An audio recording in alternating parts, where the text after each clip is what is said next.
बात बच्चों, आज हम हिंदी व्याकरण का पाठ 20 उपसर्ग व प्रत्यय पढ़ेंगे।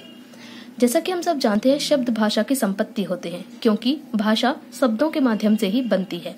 अतः इनकी वृद्धि के लिए, यानी कि शब्दों की वृद्धि के लिए और कम से कम शब्दों का प्रयोग करके अधिक से अधिक अर्थ यानी अपने भावों को अभिव्यक्त करने के लिए शब्दों के आरंभ और अंत में, ठीक है, आरंभ और अंत में कुछ शब्दांश जोड़ दिए जाते हैं।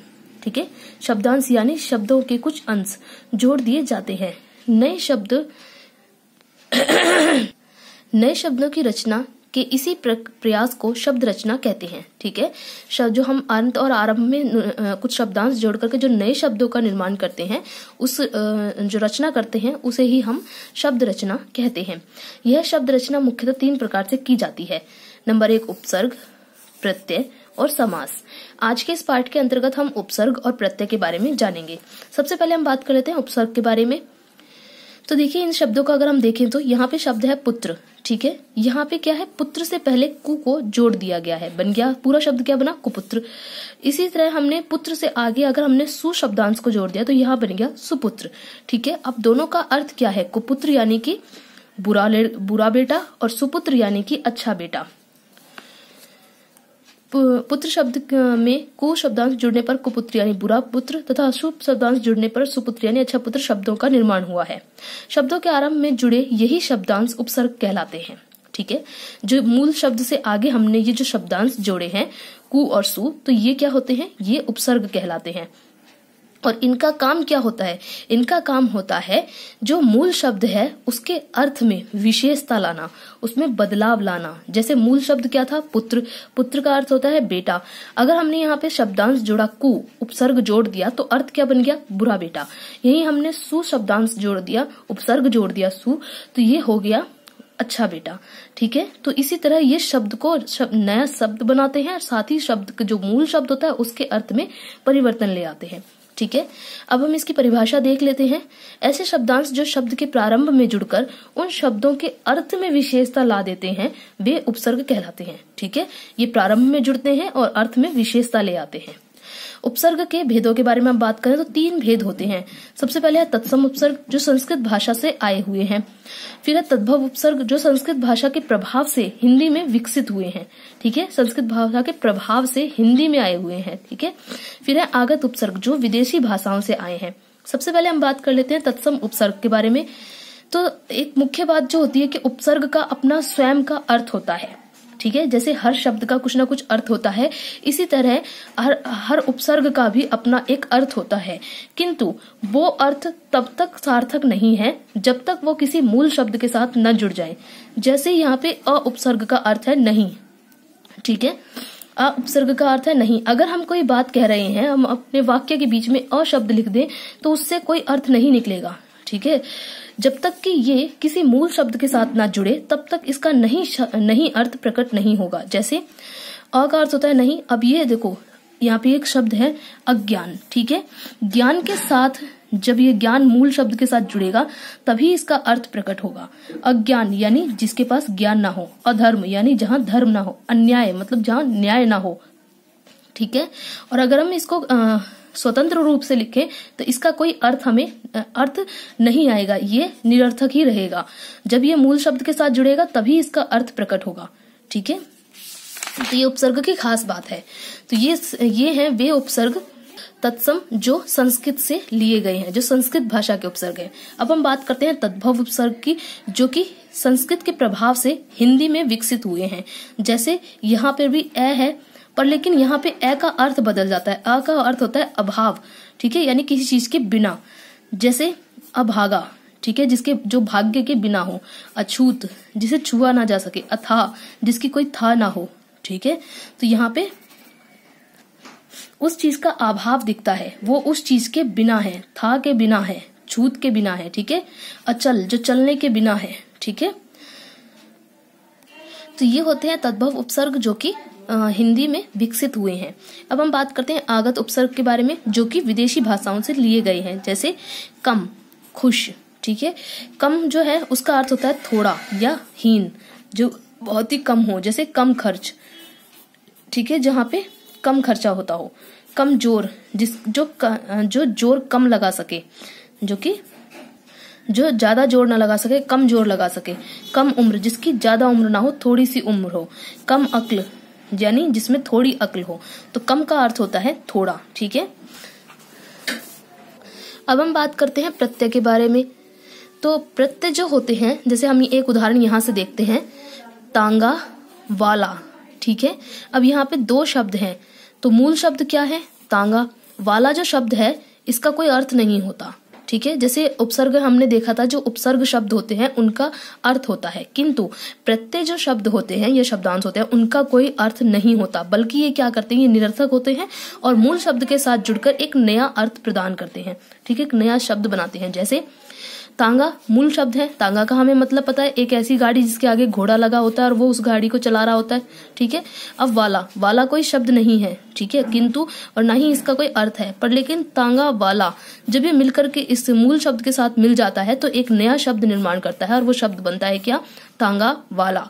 इसका क्या अर्थ होता है? तांगे को चलाने वाला, ठीक है।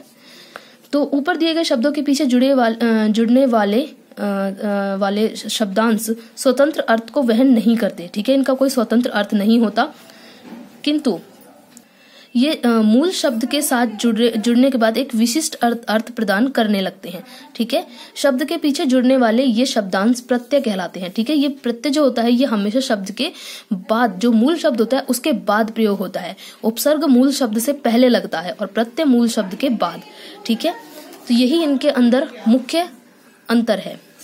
अब हम इसकी एक परिभाषा देख लेते हैं। जो शब्दांश धातु रूप या शब्द के अंत में जुड़कर शब्दों के अर्थ में परिवर्तन लाते हैं वे प्रत्यय कहलाते हैं, ठीक है। ये क्या करते हैं? शब्द के अंत में जुड़कर और अर्थ में परिवर्तन ले आते हैं। जैसे तांगा का अर्थ क्या था? ऐसे घोड़ा गाड़ी, जिसे हम बोले घोड़ा गाड़ी, किंतु अगर इसके साथ हमने वाला प्रत्यय जोड़ दिया तो क्या अर्थ बन गया? तांगे को मतलब घोड़ा गाड़ी को चलाने वाला, ठीक है। तो ये अर्थ को परिवर्तित कर देते हैं। अब प्रत्यय के भेद, प्रत्यय के दो भेद होते हैं, कृत प्रत्यय और तद्धित प्रत्यय। सबसे पहले हम बात करते हैं कृत प्रत्यय के बारे में। क्रिया के धातु रूप के अंत में लगने वाले प्रत्ययों को कृत प्रत्यय कहते हैं। इनसे बनने वाले शब्दों को कृदंत कहते हैं।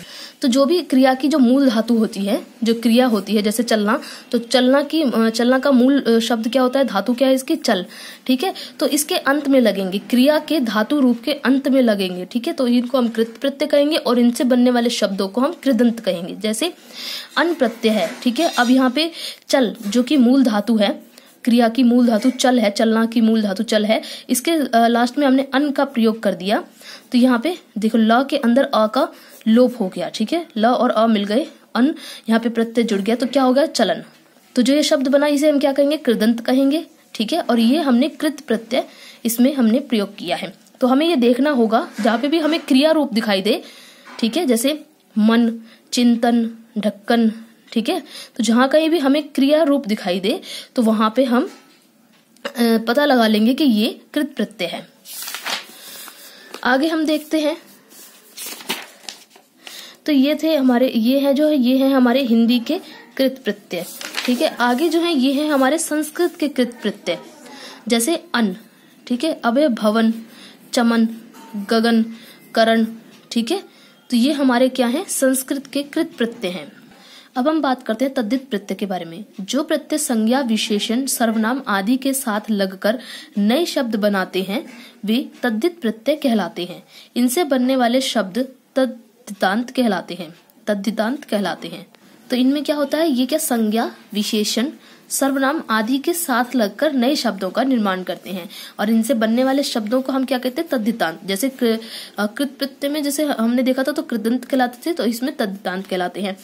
अब हिंदी के तद्धित प्रत्यय को हम देख लेते हैं, जैसे भूखा, ठंडा, या आ प्रत्यय है ना, मैला, देखा, उठा। तीनों ने संज्ञा के बारे में बात की। भूखा, जैसे कोई व्यक्ति है वो भूखा है तो हम यहाँ पे बता सकते हैं कि भूखे व्यक्ति, तो यहाँ पे एक संज्ञा आ रही है, ठीक है। विशेषण ठंडा, ठीक है। तो इस प्रकार जो संज्ञा, विशेषण, सर्वनाम आदि के साथ लगकर नए शब्दों का निर्माण करें उन्हें हम तद्धित प्रत्यय कहते हैं। जैसे अब यहाँ पे देखो सालाना, जुर्माना, रोजाना, यहाँ पे आना प्रत्यय जुड़ा हुआ है। अब हम बात करते हैं संस्कृत के तद्धित प्रत्यय के बारे में। जैसे यहाँ पे है आलू, इमा, इल। अब देखे हैं ईर्ष्यालु, श्रद्धालु, दयालु, ये विशेषता बता रहे हैं, किसी भी व्यक्ति की विशेषता बता रहे हैं, तो विशेषण वाले हुए। ठीक है, तो ये हैं हमारे संस्कृत के प्रत्यय। ठीक है, अब हम बात कर लेते हैं आगत प्रत्यय, यानी जो कि हमारे वहां से विदेशी शब्दों से लिए गए हैं, जो विदेशी प्रत्यय हैं वो। जैसे आना यहाँ पे है, तो यहाँ पे जैसे सालाना, रोजाना, मेहनताना, तो ये संज्ञा, सर्वनाम और विशेषण के साथ अंत में जुड़कर नए शब्दों का निर्माण कर रहे हैं। जैसे साल, ठीक है, एक संज्ञा शब्द है कि हर साल ऐसा काम होता है, साल। ठीक है, तो उसके साथ आना प्रत्यय जुड़ने के बाद ये बन गया सालाना। ठीक है, जैसे रोज, ठीक है, मूल शब्द क्या है, रोज, संज्ञा शब्द है और इसके साथ आना जुड़ गया तो रोजाना। ठीक है, अब हम बात कर लेते हैं उनके बारे में जो एक ही शब्द में प्रयुक्त होने वाले दो प्रत्यय। एक ही शब्द में दो दो प्रत्यय भी प्रयोग होते हैं। जैसे ऐतिहासिकता, तो इसमें इतिहास मूल शब्द है, एक प्रत्यय जुड़ा हुआ है और साथ में ता प्रत्यय जुड़ा हुआ है, तब क्या मूल शब्द क्या बनता है, पूर्ण रूप से शब्द क्या बनता है, ऐतिहासिकता। ठीक है, भारतीयता, तो इसमें क्या है, मूल शब्द है भारत और मूल शब्द है भारत, ये प्रत्यय जुड़ा हुआ है, साथ में ता प्रत्यय जुड़ा हुआ है। इसी तरह इनमें दो दो प्रत्यय जुड़े होते हैं, नागरिकता, साप्ताहिक, ईमानदारी, बुद्धिमानी। ठीक है, कुछ शब्द ऐसे भी होते हैं जिनमें उपसर्ग व प्रत्यय दोनों का प्रयोग किया जाता है। हाँ जी, कुछ शब्द ऐसे भी होते हैं जिनमें प्रत्यय और उपसर्ग दोनों का प्रयोग किया जाता है। जैसे परा उपसर्ग है, क्रम मूल शब्द है और ई प्रत्यय जुड़ा हुआ है, तो क्या बन गया, पराक्रमी। सह उपसर्ग है, योग मूल शब्द और ई प्रत्यय सहयोगी। तो इस तरह भी कई सारे शब्द होते हैं जिनमें उपसर्ग और प्रत्यय दोनों ही प्रयोग किए जाते हैं। इन सभी में हमें ज्ञान होना चाहिए मूल शब्द का, तभी हम उसमें उपसर्ग और प्रत्ययों का भेद कर पाएंगे। तो ये थे बच्चों आपके उपसर्ग और प्रत्यय के बारे में। मैंने आपको पूरा पाठ बता दिया है, उपसर्ग क्या है, प्रत्यय क्या है, ये किस प्रकार प्रयोग किए जाते हैं, इनको प्रयोग करने के नियम क्या हैं। तो आप इसके अभ्यास को बड़े ही आराम से कर सकते हैं। फिर भी अगर आपको इसके अभ्यास करने में कोई कठिनाई हो तो आप मुझे व्हाट्सएप पे मैसेज करके पूछ सकते हैं।